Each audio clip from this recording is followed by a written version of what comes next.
Hay personas que piensan que la seguridad es un tema de este año, o del año anterior, o de los últimos 5, o de los últimos 10. Pero la realidad es que pocos recordarán haber vivido en un El Salvador seguro. Probablemente los muy mayores sí recordarán haber vivido en un El Salvador seguro. Pero antes de la guerra civil ya habían problemas y por eso hubo una guerra civil.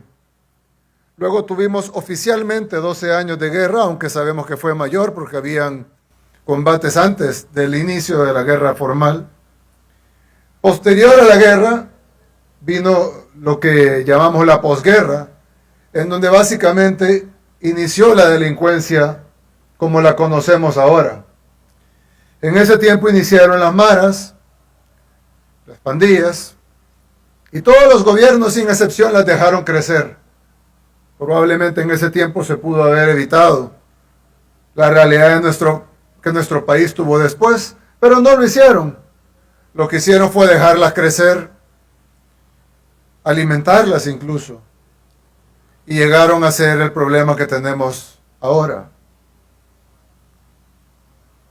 En el 2013, cuando ya las pandillas tenían doblegado prácticamente al gobierno, el gobierno decidió hacer una tregua con las pandillas. Una tregua que no solo estuvo mal en principio, y estuvo mal en concepto, y estuvo mal en moral, sino que además estuvo mal en ejecución. Y como ustedes pudieron ver, llegaron a cosas absurdas, como llevar prostitutas a los centros penales, celulares, computadoras, internet, para que pudieran desde ahí dar las órdenes para matar a los salvadoreños. Lo que estoy diciendo ahorita no es un rumor, no es un chisme, está grabado en video. Tenemos políticos que negociaron con pandillas que también están grabados en video. El día de hoy, la Asamblea Legislativa desaforó al actual diputado del Parlacen y expresidente de la Asamblea Legislativa y también excandidato presidencial de Arena por haber negociado con pandillas. Y eso no lo dice un testigo o un rumor, sino que lo dicen videos. Él está captado en videos negociando con las pandillas. Hay videos de políticos entregando montañas de dinero, literalmente montañas de dinero, a las pandillas. Y sabemos que hubo un tiempo en donde el gobierno autorizaba el número de homicidios que podían haber en un día. También sabemos, porque hay videos y hay fotografías, de que pandilleros utilizaron los polígonos de tiro de esta gloriosa Fuerza Armada en los tiempos en que estaba administrada por delincuentes. Prestaban los polígonos de tiro de esta Fuerza Armada para que los pandilleros aprendieran a tirar y por supuesto no aprendían a tirar a los pies o aprendían a tirar a las manos. Obviamente estaban practicando tiro certero y estaban practicando para tirar a la cabeza y al corazón. A la cabeza y al corazón de nuestros ciudadanos, de nuestro pueblo. El gobierno les proveía el entrenamiento, los polígonos de tiro, el armamento y la munición para que aprendieran a asesinar más fácilmente a los salvadoreños. Y esto no lo digo yo, no es un rumor, no es un chisme. Hay fotografías y hay videos de lo que sucedía. Hay confesiones incluso ya.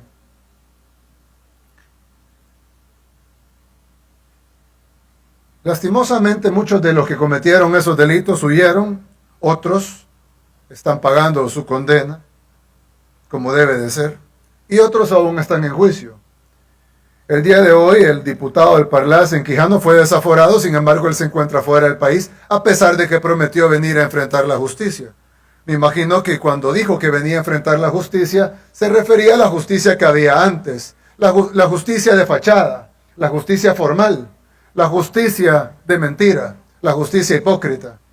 Cuando se dio cuenta que en el país se estaba trabajando, porque aún falta mucho, pero se estaba trabajando para que hubiera una verdadera justicia, decidió ya no regresar. Ese día se hizo un poco de justicia en la Asamblea Legislativa al quitarle el fuero. Posteriormente vendrán los otros esfuerzos para enjuiciarlo y para traerlo a nuestro país, lo que, como sabemos, lastimosamente, muchos miembros de la comunidad internacional parece no interesarles que realmente nuestro país salga adelante. Parece que les molesta que combatamos a los delincuentes. Parece que les molesta que combatamos la corrupción. Incluso han llegado al extremo absurdo de acusar a este gobierno de llevar prostitutas a los penales, cuando tenemos videos de los gobiernos anteriores llevando prostitutas a los penales, y creo que está más que documentado que en los penales tal cual están ahora, sería imposible que entraran prostitutas o que entraran celulares, porque ni siquiera hay señal. Y eso lo puede testificar cualquier persona que estuvo en un penal, cualquier persona que trabajó en un penal, e incluso la gente que vive alrededor de los penales, quienes tienen bloqueada su señal, porque lastimosamente los bloqueadores bloquean tanto que bloquean incluso las casas aledañas a los penales.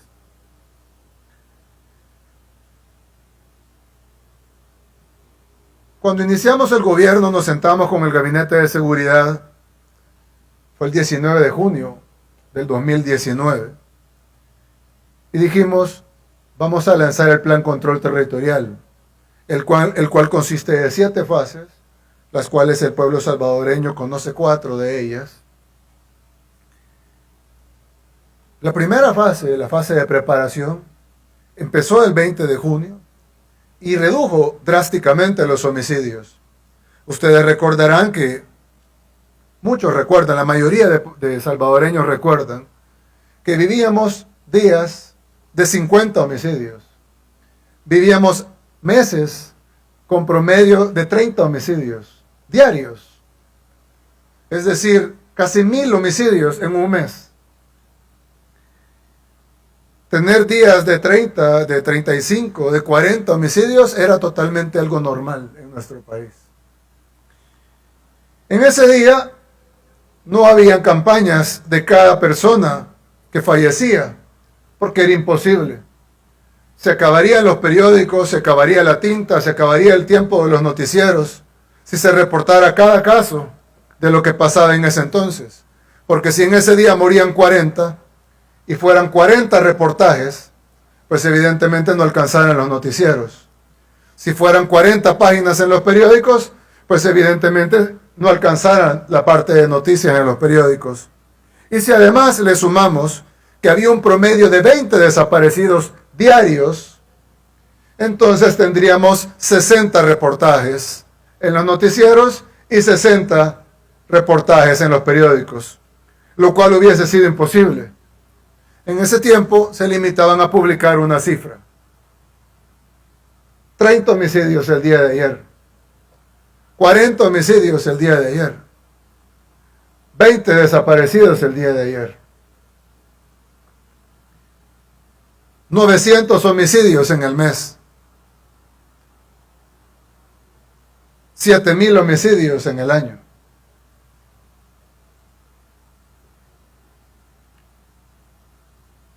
Pues esa realidad no la podíamos tolerar y empezamos a trabajar con las pocas herramientas que teníamos, con el gran problema que teníamos enfrente, y redujimos drásticamente los homicidios.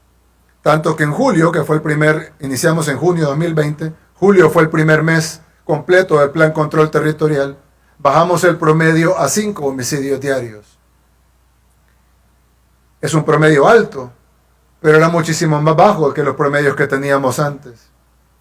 Luego en agosto bajamos el promedio aún más y convertimos agosto 2019 en el mes más seguro en toda la historia registrada de nuestro país. Luego seguimos septiembre, octubre. Octubre le ganó agosto y octubre 2019 se convirtió en el mes más seguro de la historia registrada de nuestro país. Luego diciembre le ganó a octubre, enero le ganó a diciembre, y entonces el mes número 1, el mes número 2, el mes número 3 y el mes número 4 estaban en nuestro gobierno, que tenían pocos meses de funcionar. Y así llegamos a tener el top 10, el top 20, los 20 meses más seguros en la historia de El Salvador han sido en este gobierno. Y eso no lo digo yo. Lo dicen las cifras oficiales, no solo de la policía, sino también de la Fiscalía y de Medicina Legal. Y hay que recordar que ambas instituciones estaban en total control de la oposición. Además está certificado por organismos internacionales. Quienes certificaron, tanto nacional, por todas las instituciones como internacionalmente, que todos los meses más seguros han sido en este gobierno. Sin embargo, cuando alguien logra algo, pues no debe de quedarse ahí. Eso se llama dormirse en los laureles. Uno debe de tratar de lograr más. Y el 2020, todo el año, logramos que fuera el mes más seguro, logramos que el año 2020 fuera el año más seguro de toda la historia registrada de El Salvador. Cuando digo registrada, es porque alguien puede decir que 1950 y algo fue mejor. Sí, probablemente, pero no hay registros de ese entonces. Del tiempo que tenemos registrado, que es de la posguerra para acá, más o menos un poco más de un cuarto de siglo, no hay ningún año en el registro que haya sido más seguro que el año 2020. Alguna gente dijo, bueno, pero eso es por la pandemia, por las cuarentenas, porque mucha gente estuvo encerrada en sus casas y por lo tanto no había la misma actividad que hay un año sin cuarentenas. Cuando inicié el año 2021 teníamos 3 grandes retos. El primero, seguir reduciendo la delincuencia, que no es fácil. No es un monstruo pequeño contra el que tenemos que luchar. El segundo, que teníamos un año muy bueno, con total despliegue del Plan Control Territorial que había sido el año 2020. Y la tercera es que en el año 2021 no iban a haber cuarentenas, no iba a haber restricción de movilidad y por lo tanto la actividad iba a ser plena y eso iba a atender que los homicidios subieran. Sin embargo, nos volvimos a reunir con el Gabinete de Seguridad y trabajamos arduamente para hacer que el 2021 fuera incluso más seguro que el 2020.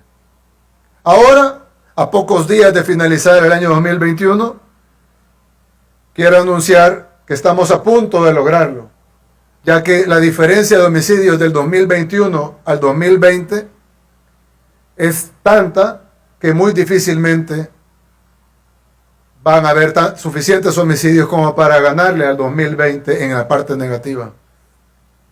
Es decir, estamos a pocos días de tener un año más seguro que el año que había sido catalogado como el más seguro de nuestra historia registrada.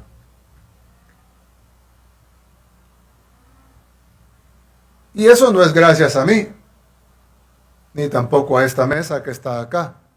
Nosotros hacemos los planes, pero los que trabajan para lograrlo son ustedes.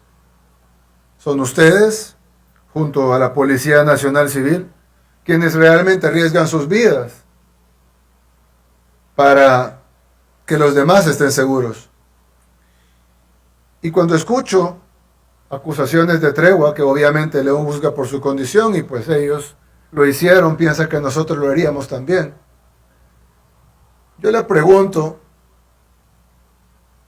a todos los policías y a todos los soldados que están en las calles en la noche, que entran a las colonias, que se enfrentan a los pandilleros, que los arrestan, que están en los cerros, en los pueblos, en los cantones, en los caseríos, en las colonias populosas, ¿alguna vez han recibido la orden de dejar pasar un delito? ¿Alguna vez han recibido la orden de no combatir la delincuencia? ¿Alguna vez han recibido la orden de no arrestar a un delincuente? ¿Alguna vez han recibido la orden de no defenderse, incluso con fuerza letal, de ser necesario? Hay 25,000 policías y un número similar de militares que pueden atestiguar que eso jamás ha pasado. Que la orden siempre ha sido: vamos ahí donde hay inseguridad y vamos a romper esa realidad y a crear seguridad para el pueblo salvadoreño. Y no es fácil. No es fácil enfrentarse a ese cáncer que creció durante 30 años. No es fácil enfrentarse a un ejército irregular de más de 70,000 miembros que tienen armas del ejército, granadas del ejército, proporcionadas por las administraciones anteriores y que fueron entrenados en los mismos polígonos de tiro que ustedes fueron entrenados. Y ahora esas personas que les dieron dinero, que les dieron polígonos de tiro, que los entrenaron, que les dieron armamento, munición, granadas, esas mismas personas tienen el descaro de acusar a este gobierno y a esta institución de que no están haciendo bien las cosas. Porque aún no hemos borrado todo el cáncer que nos dejaron ellos. Porque aún hay homicidios. Así el promedio sea 10 veces menor al promedio que tenían ellos. Claro, como lo dije anteriormente,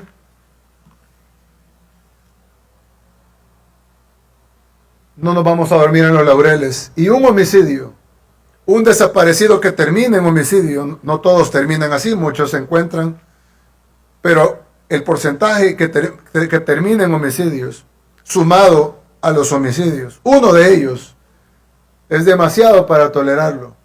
Porque esa familia de esa persona que fue asesinada, a pesar de que pudiéramos vanagloriarnos de que hemos bajado de promedios hasta de 30 homicidios diarios a promedios de 2 y 3 homicidios diarios y días de 0 homicidios incluso. Pero cuando hay 1, cuando hay 2, pudiese parecer poco en comparación con los 30, pero es mucho para esas 2 familias. Entonces debemos seguir trabajando. Y fue así como lanzamos la fase 4 del Plan Control Territorial. La fase 4 la lanzamos en junio, 19 de julio del 2021. Cuando lanzamos esa fase, que tiene pocos meses de estar, empezamos a reducir aún más los homicidios. Realmente, incluso cuando éramos optimistas diseñando la fase 4 del Plan Control Territorial, no pensamos que íbamos a reducir en una gran cantidad del porcentaje porque ya los homicidios estaban reducidos. Y sin embargo, logramos reducir hasta en un 40% más los homicidios gracias a la fase 4, que su implementación obviamente no es rápida, porque uno de los pilares fundamentales de la fase 4 es duplicar el número de elementos de la Fuerza Armada. Y pues como ustedes saben, duplicar la Fuerza Armada no se puede hacer de la noche a la mañana. Sin embargo, este día estamos graduando a 1,000 nuevos elementos de la Fuerza Armada que precisamente son de este programa que va a ir duplicando la Fuerza Armada. Y según me informó el ministro de la Defensa, para el primer trimestre del próximo año tendremos 1,300 nuevos soldados que se incorporarán también al Plan Control Territorial.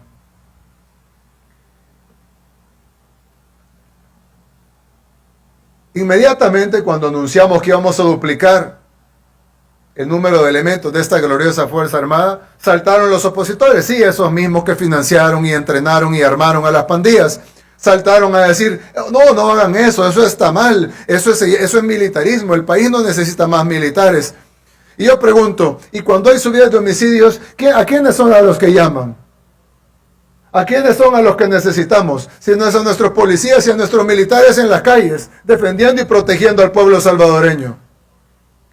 ¿Que necesitamos invertir en educación? Por supuesto que necesitamos invertir en educación. Por eso este gobierno ha sido el gobierno que más ha invertido en educación en su historia, tanto en cantidad como en porcentaje. Por eso en este gobierno se le está dando una computadora a cada niño y a cada niña que estudia en una escuela o instituto público. Por eso este gobierno llevó la inversión en educación del 2.9% del PIB al 5.1% del PIB. Claro que hay que invertir en educación. Por eso incrementamos en un 30% el presupuesto de la Universidad de El Salvador. Claro que hay que invertir en educación. Por eso estamos construyendo nuevos centros educativos. Por eso hemos incrementado el salario de los maestros. También hay que invertir en salud. Por eso estamos construyendo nuevos hospitales. Hemos construido nuevos hospitales. Tenemos uno de los mejores ritmos de vacunación del mundo. Y tenemos uno de los mejores manejos de la pandemia del mundo. ¿Que hay que invertir en infraestructura? Claro que hay que invertir en infraestructura. Por eso el primero, segundo, tercer y cuarto puente más largo de nuestro país están siendo construidos en nuestro gobierno. Por eso el periférico Gerardo Barrios, una promesa de 3 gobiernos anteriores que nunca llegó a San Miguel, está siendo construida ahora. Por eso el periférico Claudia Lar será inaugurado el viernes. Por eso es que estamos reconstruyendo el puente que nos conecta con Guatemala, porque hasta eso se estaba cayendo. Por eso construimos Camino a Surf City, por eso estamos llevando desarrollo turístico, por eso estamos construyendo la nueva biblioteca que va a costar $52 millones, que va a ser la mejor biblioteca de la región. Porque estamos trabajando en infraestructura, estamos trabajando en salud, estamos trabajando en educación, estamos trabajando en cultura. Ah, presidente, pero se le olvidó mencionar la economía. No. Por eso, a pesar que venimos de una pandemia que los gobiernos anteriores no tuvieron que enfrentar, nuestra economía este año crecerá 10.3%. El mismo Fondo Monetario Internacional, que pues todos ustedes saben que no somos los mejores amigos, el mismo Fondo Monetario Internacional dice que vamos a crecer 10%. Nunca en la historia de El Salvador crecimos 10%. El récord lo tenía en 1992, cuando se firmó la supuesta paz. Y crecimos 6%.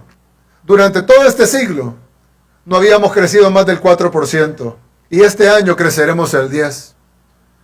Entonces el presidente dice que estamos bien. No, por supuesto que no estamos bien. Hay mucha gente sin empleo. Hay mucha gente que todavía no le alcanza para tener una vida digna. Hay mucho que nos falta por crecer. Pero no vamos a arreglar El Salvador en 1 año, ni en 2, ni en 3. ¿O acaso se pueden arreglar décadas enteras de desidia, de saqueo, de robo, de asesinatos, de creación de estructuras criminales? ¿Acaso se pueden deshacer en 1, 2, 3, 4 o 5 años? No, pero sí se pueden ver los avances. Y los avances de nuestro país en todos los ámbitos son innegables. En este momento se están ocupando 128 camas para pacientes con COVID. 128. Habilitamos 2,000. El 90% de las camas habilitadas para el COVID-19 están vacías. Yo recuerdo hace poco, el gobierno anterior, no muchos gobiernos antes, el anterior, habían pacientes durmiendo en el suelo, pacientes compartiendo cama. Muchos de ustedes debieron haber visto esas fotografías, cuando teníamos 2 personas de la tercera edad compartiendo cama, personas durmiendo en cartones en el suelo en nuestros hospitales, y no había pandemia. Y ahora, con pandemia, tenemos 1,800 camas vacías. ¿Estamos donde queremos en salud? No. Por eso vamos a construir el nuevo Hospital Rosales, por eso vamos a construir el nuevo hospital de la zona norte, por eso estamos remodelando y actualizando todas nuestras unidades de salud. Pero hemos avanzado muchísimo. Es innegable a dónde estamos. Y como yo recuerdo, y digo siempre, debemos de recordar de dónde venimos, en dónde estamos y hacia dónde vamos. Porque de repente a los opositores que tuvieron la oportunidad de gobernar este país, les da por compararnos con Suiza y con Noruega. Y está bien que nos comparen, es un honor. Ojalá algún día seamos como esos países. Pero se les olvida compararnos con El Salvador que ellos nos heredaron. Y El Salvador que estamos construyendo. Y El Salvador que ahora ustedes nos van a ayudar a construir. La Fuerza Armada es atacada precisamente porque es exitosa. Y todos los estudios de opinión dicen que es la institución más respetada por todos los salvadoreños. Y ese respeto se lo ha ganado la Fuerza Armada a pulso. Se lo han ganado los soldados afuera de los pasajes. Se lo han ganado los soldados que abordan los buses y le dan tranquilidad y seguridad a la gente. A la gente honrada no le atemoriza ver un soldado, mucho menos de esta Fuerza Armada. A la gente honrada le agrada ver un soldado, porque eso quiere decir que la están cuidando. Eso quiere decir que está más seguro. Los que le temen a los militares y a los policías, ya sabemos quiénes son. Son los delincuentes. Pero aquí no estamos para trabajar para los delincuentes, estamos para trabajar para el pueblo salvadoreño en contra de los delincuentes. Con estos elementos que vamos a graduar hoy, los 86 cadetes que ascienden este día a subtenientes, van a formar parte también del Plan Control Territorial.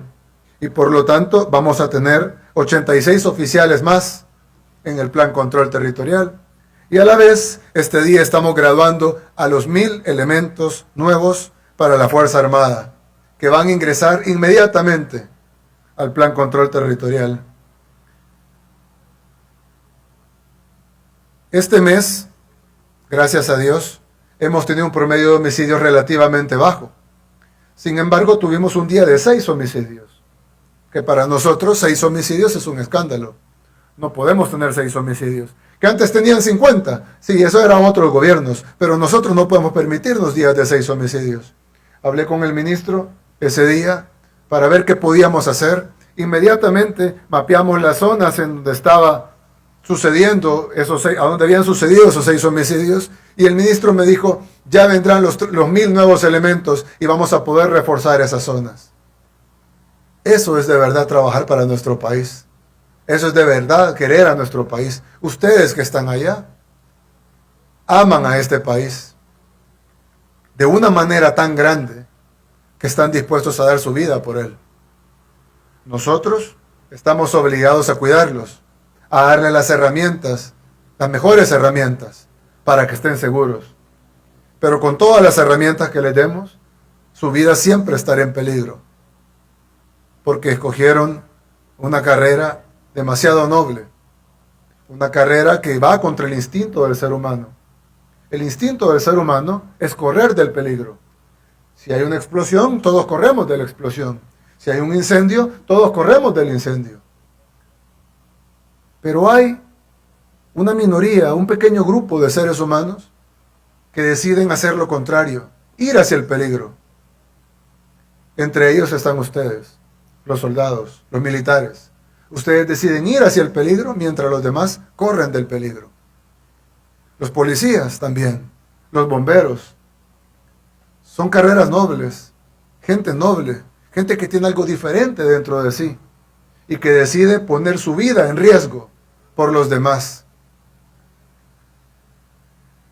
Eso es demasiado noble. Alguien que ataque eso tiene que estar lleno de maldad en su corazón. Porque nadie que decida arriesgar su vida para proteger a los demás merece menos que un aplauso. Con ustedes, con estos 86 nuevos subtenientes y con estos 1000 nuevos elementos de la Fuerza Armada llega a 2099 elementos. Nuestra meta, como lo dijimos en el lanzamiento de la fase 4 del Plan Control, Plan Control Territorial, es llegar a tener 40.000 elementos.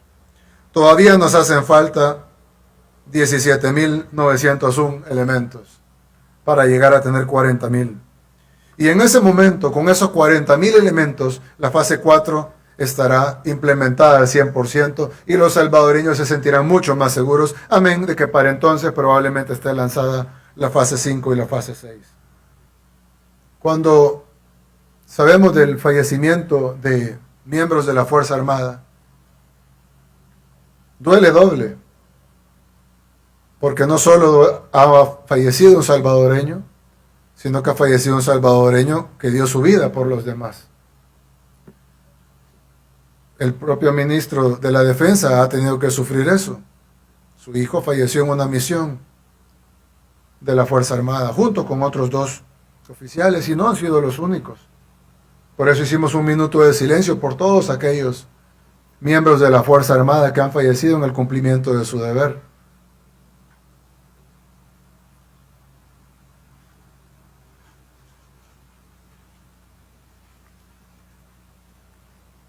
Esa nobleza que tienen todos ustedes, desde el ministro, Estado Mayor, los oficiales, los soldados de las 3 ramas de la Fuerza Armada, los miembros de las 3 ramas de la Fuerza Armada, es para elogiar. Y aquí, como humildemente, como comandante general de la Fuerza Armada y como presidente de la República, les quiero decir en nombre de todo el pueblo salvadoreño, muchas gracias. Porque ustedes son el ejemplo de lo que un buen salvadoreño debe de ser. Disciplinado, noble, responsable, leal y dispuesto a todo por su pueblo y por su país. Que Dios los bendiga a todos y muchas gracias. Nayib Bukele, acompañado de los señores miembros de nuestra gloriosa Fuerza Armada. Unidades, atención, ¡firre! ¡Al hombro! ¡Arre! Vista a la derecha, atención presente, ¡arre!